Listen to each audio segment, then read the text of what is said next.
de los de España, sí.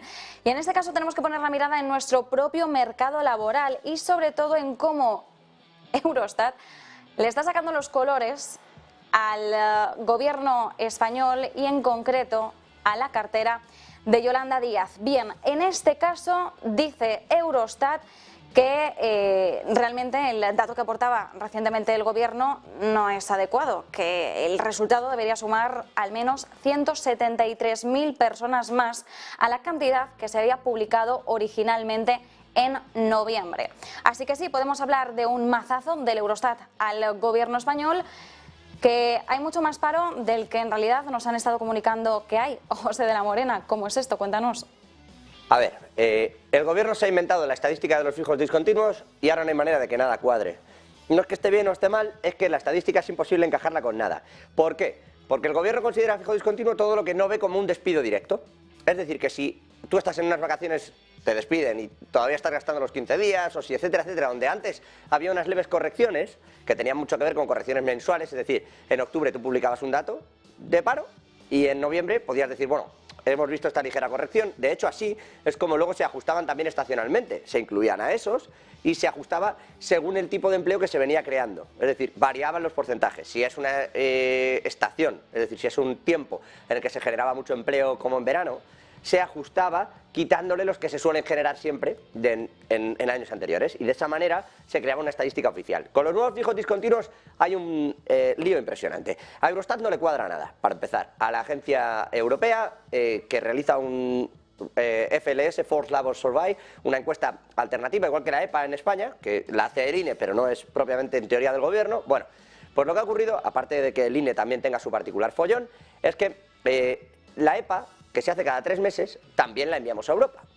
Y Eurostat, Europa, la utiliza en esa FLS para intentar reajustar. Es decir, coge por ejemplo octubre y noviembre, vamos a irnos a esos meses que son los que Eurostat está reajustando. Bueno, ha reajustado todos, pero en estos dos vamos a ver la diferencia clara.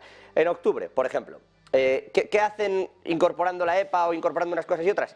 Ver exactamente si dentro de la estadística que manda el gobierno ha podido haber algún cambio, pues eso, porque no se haya ajustado bien, porque hubo más despedidos en unos últimos días que no se contabilizaron, porque estaban en periodo vacacional pero habían sido despedidos en octubre y todavía no eran parados, o etcétera, etcétera. Entonces, a todo eso ahora hay que sumarle que los fijos discontinuos hacen desaparecer cosas, o personas, parados. Esto es como cuando se inventó que si estabas haciendo un curso del paro ya no eras un parado.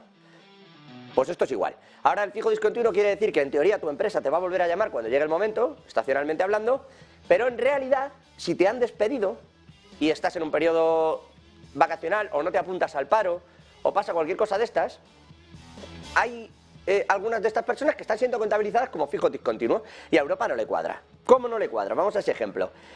Por ejemplo, en octubre, los datos, según el gobierno de España, 2,93 millones de parados sin el ajuste estacional, y en noviembre 2,85. El dato es terrible, quiero decir, somos una de las cifras más altas de la Unión Europea y tenemos un paro estructural cercano al 13%, 12,85, según cifras del gobierno. Pero al margen de eso, pues decíamos, bueno, es la mejor cifra de paro de 2008, claro, pero no, resulta que tampoco. Ahora ha llegado Eurostat, efectivamente, ha cogido ya todas las medias, ha introducido a esas personas que podían ser fijos discontinuos, no, o vete a saber qué, y los ha contabilizado como son, es decir, donde estaban, en el paro. ¿Y qué ocurre? Pues que, por ejemplo, en octubre el gobierno decía que 2,93 y dice Eurostat que no, que son 3,02 millones. Y para noviembre, y aquí es donde viene el rejonazo, este es el último ajuste, no han hecho el resto del año todavía, estamos hasta ahí. Entonces, para noviembre dice el gobierno 2,85 millones y dice Eurostat, no, 3,01, es decir, 173.000 parados más de los que dice el gobierno, que son bastantes, y está bastante lejos de ser la realidad. Así que esto es solo uno de los múltiples aspectos que tiene cambiar la estadística, intentar disimular algunos de los datos o convertir en fijos discontinuos a gente que en realidad no está trabajando. Ya no hablamos de que se le llame fijo discontinuo a alguien que durante 6 meses efectivamente está desempleado. Si se entiende como que el gobierno lo que pretende es que alguien pueda tener una expectativa de futuro y que efectivamente sepa que después de 6 meses vuelve a estar contratado, bueno, pues es comprensible. Pero que no llamemos desempleado a una persona que cobra el desempleo durante 6 meses, pues parece raro. Nos lo parece a nosotros y se lo está empezando a parecer también a Europa. Y si no, que se lo digan a Eurostat. Pues ahí